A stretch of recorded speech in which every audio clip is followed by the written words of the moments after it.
at the same time as well, I was running a household, a business and everything. So I still kept pushing through.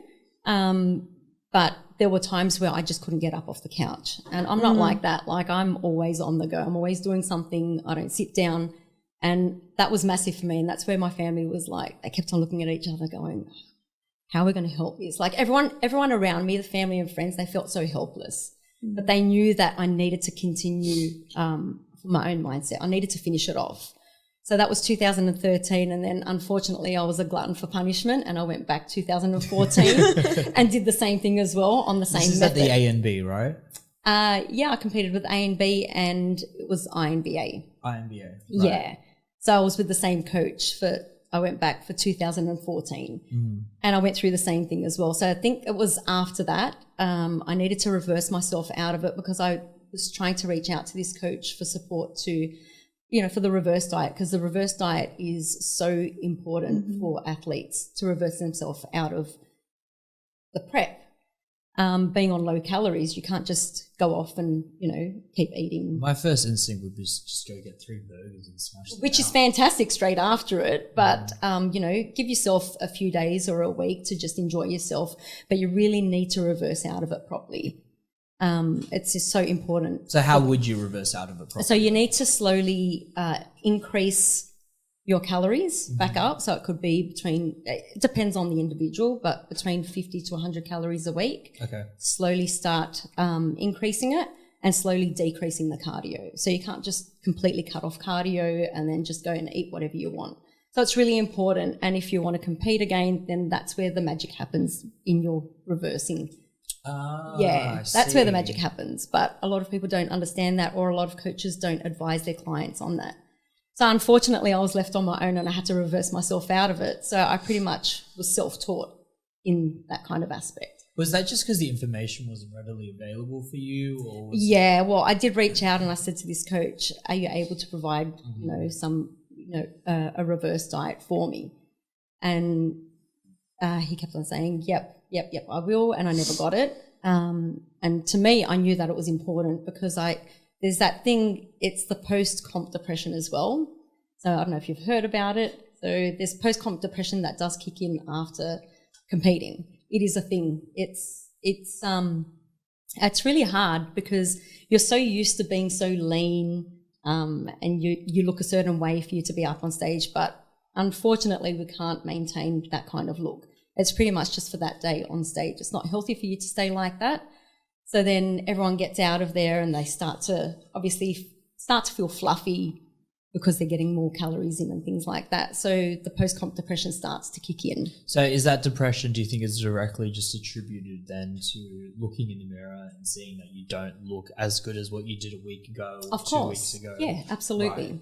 Absolutely. And it takes a while to get out of it, because obviously the mind needs to start adapting to how your body actually looks as well. So there's a bit of a change that happens. So I didn't want to fall into that, I didn't want to slip into there. So that's why I reversed myself out properly on my own. I just educated myself. So that was, I think at that point, that's where I started to turn, and I'm like, you know what? Life doesn't need to be like this. It doesn't have to be so strict. And there definitely has to be another way of us being able to enjoy ourselves, but still stay on top of our goals and achieve, results. And I managed to do that. So now because I was counting calories for so long, I know how my body works and how it responds and everything. So now I just base it on flexible dieting. So I know what works for my body. I know the protein intake that I get in. I'm not afraid of carbs or fats, the healthy fats. It's so important for us. But going back to Esra, poor thing, unfortunately, she lost her, she didn't get her menstrual cycle whatsoever. And I asked her how long has it been, and she said, it's been ages, because obviously she didn't have any fats. Her body fat was really low. What's ages? How long is it? Probably like years. Years? Yeah. Whoa. And I actually told the coach about this. That was my main concern. And he said, we'll get that back on track, but he just made it worse. Whoa. Yeah. And, How important has it been for you considering that you've had the contrast of both coaches, right? We've had the extremist that really just wants to make sure that you are eating at the absolute minimum, even in your off season, and isn't giving you the guidance you need. And then for someone like Nadema to come into your life and give you years of not only experience as a coach, but as a competitor and as a judge as well. Like, how important has that been for you? It changed my life, especially mentally. I appreciate it a lot because I was really at it was like a black hole where I was, and I needed help. I knew I could do it myself, but at that point, my brain just stopped functioning. And thank God she came across and she helped me out a lot. Yeah, it's a very impactful influence that you can have. And, you know, we've brought Esra in today and kind of as a figure example of that, but I know that you've branched out to a large community of people across social media, and they're very engaged with you. They're very interested in what you have to say and the guidance that you have to offer. How did you start cultivating that community? I think, see, for me, it's more about, I'm a very family orientated person. Mm-hmm. So I love that kind of I love culture. I love supporting everyone. That's just the type of person who I am. So anyone who needs help, I'll always reach out to them.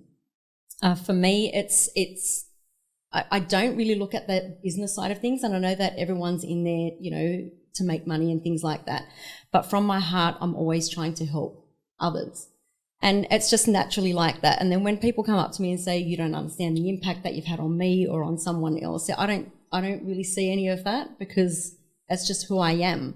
But then knowing that I've helped someone in some way, that's just like the biggest thing for me. So being able to help Esra and seeing how far she has come, that just blows me away in itself.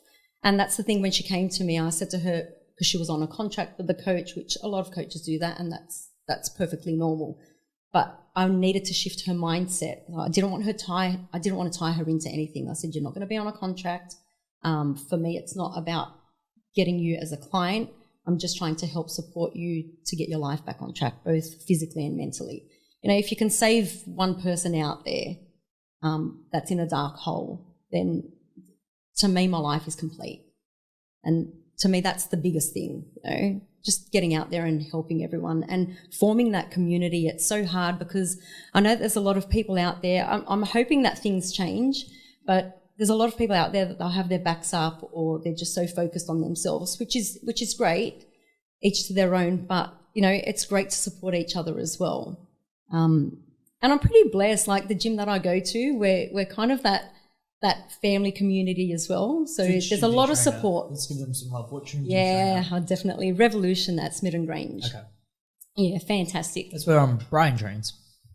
Yes, yeah, Brian, Big Brian. Big Brian. He's trying to get as big as me. He's not there yet. This tiny little thing, and then he's up there. He looks down, and I try and stay staunch in front of him. I'm trying to hold my own.